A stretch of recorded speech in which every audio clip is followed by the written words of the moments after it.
बिस्मिल्लाहिर्रहमानिर्रहीम। अस्सलाम वालेकुम। कैसे हैं आप? उम्मीद करती हूँ कि आप ठीक होंगे। अल्हम्दुलिल्लाह मैं भी ठीक हूँ। तो अभी बस आज मैं बीफ यखनी पुलाव की रेसिपी लेकर आई हूँ। ये यखनी पुलाव बहुत ही मज़े का तैयार होता है। वैसे भी हमारे लाहौर में यखनी पुलाव को बहुत पसंद किया जाता है। तो आज मैंने सोचा कि आज ना यखनी पुलाव बनाया जाए। तो शुरू करते हैं हम अपना बीफ यखनी पुलाव बनाना।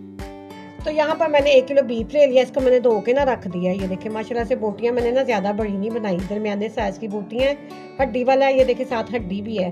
हड्डी से ये होगा कि इसके अंदर से यखनी जो निकलेगी ना, उस यखनी से बहुत ही मज़े का पुलाव तैयार होगा। तो अब मैं इसे ना यखनी निकाल लेती हूँ बीफ की। कुकर के अंदर ना मैंने सबसे पहले पानी डाल दिया। 2 किलो मैंने पानी डाला। इसके अंदर मैं गोश्त डाल रही हूँ। गोश्त धोया हुआ है मैंने पहले से, इसके अंदर डाल रही हूँ। और इसके साथ इसके अंदर मैं डालूंगी लहसुन। 1 तूरी लहसुन की है, इसको मैंने अच्छी तरह से धो लिया। ये देखिए साफ कर लिया, अच्छी तरह से धो के इसके अंदर डाल रही हूँ। और इसके साथ मैं डालूंगी नमक। तो 1 चम्मच इसके अंदर मैं डालूंगी नमक। नमक हमने 1 ही चम्मच डालना है क्योंकि बाद में चावलों में भी डालने हैं। इसके बाद मैं इसके अंदर डालूंगी साबुत धनिया। साबुत धनिया 1 चम्मच इसके अंदर जाएगा। और साथ ही इसके अंदर जाएगी सौंफ। 1 ही चम्मच बढ़ के मैं इसके अंदर सौंफ का डालूंगी। सौंफ से ये यखनी के अंदर जो खुशबू आती है ना पुलाव में, बहुत ही मज़े की वो खुशबू लगती है। अब मैं प्रेशर कुकर को कर दूंगी बंद। तो प्रेशर कुकर को मैंने कर दिया है बंद और इसके ऊपर मैंने रख दी है वेट। तो वेट को हमने चलाना है तकरीबन 20 मिनट के लिए, क्योंकि जो बीफ है ना 20 से 22 मिनट लेता है गलने में। तो 20 मिनट में इसे चलाऊंगी और फिर बाद में इसे खोल के आपको दिखाती हूँ। तो यहाँ पे देखिए इसको मैंने 20 से 22 मिनट चलाया है। और ये जो गोश्त है ना, हम गोश्त को देख लेते हैं कि गोश्त हमारा गल गया। ये देखिए माशाल्लाह से कितना अच्छा हमारा गोश्त टेंडर हो गया है। अब ऐसे उतारती हूँ नीचे और फिर हम ना इसका चावलों का ना मसाला बना लेते हैं। देसी में मैंने ना 1 प्याज काट के रख दिया बड़े साइज का। मैं इसके अंदर ना ऑयल डाल दूंगी। तो मेरे पास ना 700 ग्राम चावल है। इसको मैंने आधा घंटा पहले से भिगो के रख दिया था। तकरीबन 1 कप के करीब ना इसके अंदर हम ऑयल डालेंगे। और ऑयल के अंदर ना हमने प्याज को फ्राई कर लेना है। देखिए काफ़ी है ऑयल ना, इतना चावलों के हिसाब से। इसको हमने फ्राई कर देना, लाइट गोल्डन सा कलर हमने से देना है। यहाँ पे देखिए प्याज सुरख होना शुरू हो गया। मैं इसके अंदर ना साबुत मसाले डाल दूंगी। तेजपात के पत्ते हैं, दालचीनी का टुकड़ा है, और ये मेरे पास लौंग है, जीरा है, काली मिर्ची हैं, और ये बादियान का फूल जो होता है। ये सारे मसाले इसके अंदर जाएंगे। इसको भी हम कड़कड़ा लेंगे ना इसके अंदर प्याज के साथ। 1 मिनट के लिए इसको भी हमने कड़कड़ाना है। तो मसालों को ना फ्राई होते 1 मिनट हो गया। मैं इसके अंदर ना लहसुन और अदरक का पेस्ट डालूंगी।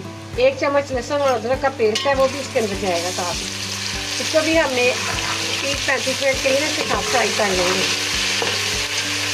तो ये देखिए सारा कुछ फ्राई हो गया। मैं इसके अंदर ना गोश्त डाल दूंगी जो मैंने यखनी से निकाल के रखा था ना। ये इसके अंदर गोश्त जाएगा और इसको भी इसके साथ ही फ्राई कर लेंगे।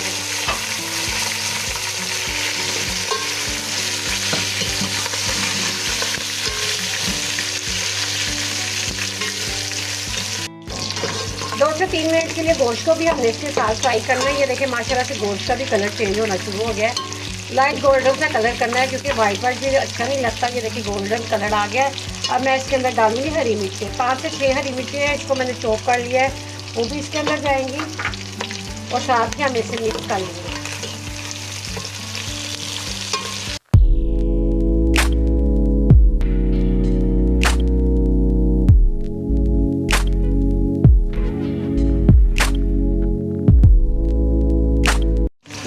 माशाल्लाह से ना गोश्त हमारा फ्राई हो चुका है। इसके साथ ही अब मैं इसके अंदर टमाटर डालूंगी। 2 टमाटर है, इसका मैंने पेस्ट निकाल लिया है छिलका उतार के। तो भी जब आप चावल बनाए ना तो इस बात का ख्याल रखा करें कि टमाटर का ना पेस्ट बना लिया करें, क्योंकि पेस्ट बनाने से ना चावल बहुत ही जूसी तैयार होते हैं।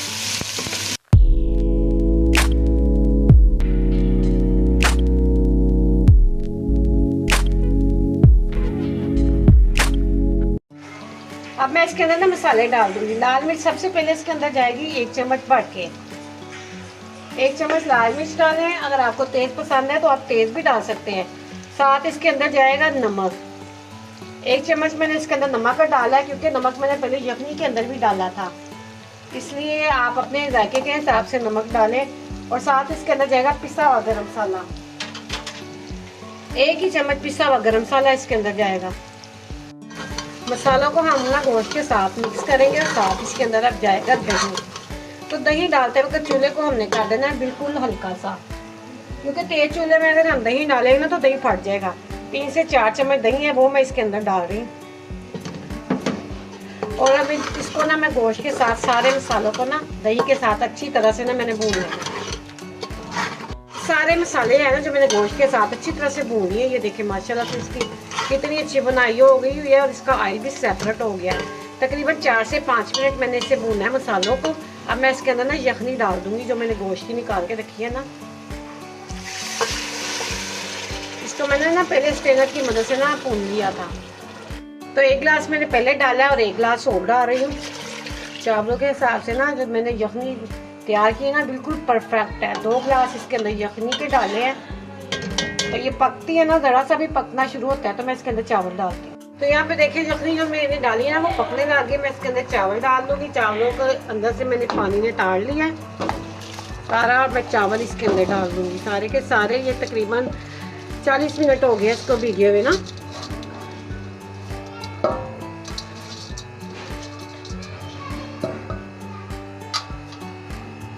अब मैं इसे चम्मच की मदद से ना एक दफ़ा हिला लूँगी चावलों को ताकि पानी के अंदर ना अच्छी तरह से मिक्स हो जाए।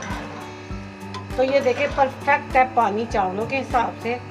इसको ना मैं ढक के रख दूँगी 5 मिनट के लिए ताकि चावल जो है ना इसके अंदर पक जाए। तो यहाँ पे ये देखिए चावलों को 5 मिनट हो गए पकते और इसका ना नमक कम था।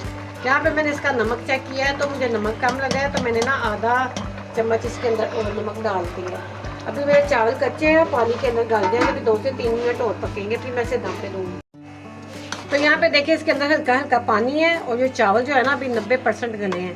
हल्के हल्के पानी में ना मैं इसे दम पे देने लगी क्योंकि मैं ना इतना ही गला के ना इसको हल्के से पानी पे दम पे रख देती हूँ। अगर हम इतने पानी में से दम पे रखें ना तो चावल बहुत ही खूबसूरत खिले खिले से तैयार होते हैं। तो इसको मैं अब दम पे देने लगी हूँ 15 से 20 मिनट के लिए। 15-20 मिनट बाद इसे दम लग जाएगा फिर मैं इसे खोल के आपको दिखाऊंगी। नीचे मैं रुमाल डाल देती हूँ ताकि वो अंदर से भाप ना बाहर रहे। लगते हुए ना तकरीबन 15 मिनट हो गए थे। मैंने चूल्हा बंद करके रख दिया था। अब हम इसे मिक्स कर लेते हैं। नीचे से ऊपर को चावल को लेकर जाते हैं। ये देखिए माशाल्लाह से कितने अच्छे मेरे चावल बने हैं और ये देखिए कितने अच्छे मेरे खिले खिले चावल तैयार हुए हैं माशाल्लाह से। देखिए कितने प्यारे लग रहे हैं। अब मैं इसे ना आपको डिश आउट करके दिखाती हूँ इसकी फाइनल लुक। तो माशाल्लाह से ये देखिए अल्हम्दुलिल्लाह मेरे चावलों की फाइनल लुक तैयार हो चुकी है। मैंने इसे ट्रे में डाल दिया, साथ सलाद रख दिया। इतने मज़ेदार यम्मी सा यखनी पुलाव तैयार हुआ है। तो आपने इसे मेरे कहने पे तो एक दफ़ा लाजमी बनाना है और मुझे कमेंट्स में ज़रूर बताना है कि आपको ये रेसिपी कैसी लगी। तो अगर आपको ये मेरी चावलों की रेसिपी पसंद आए तो आपने लाइक शेयर लाजमी करना है। और जो चैनल पे नए आने वाले लोग होते हैं ना वो सब्सक्राइब ज़रूर किया करें और साथ ही साथ बेल आइकन के बटन को दबाएं ताकि मेरी आने वाली हर रेसिपी आप तक आसानी से पहुंच सके। इसी के साथ आपसे चाहूँगी इजाज़त। दुआओं में याद रखिएगा। अल्लाह हाफिज़।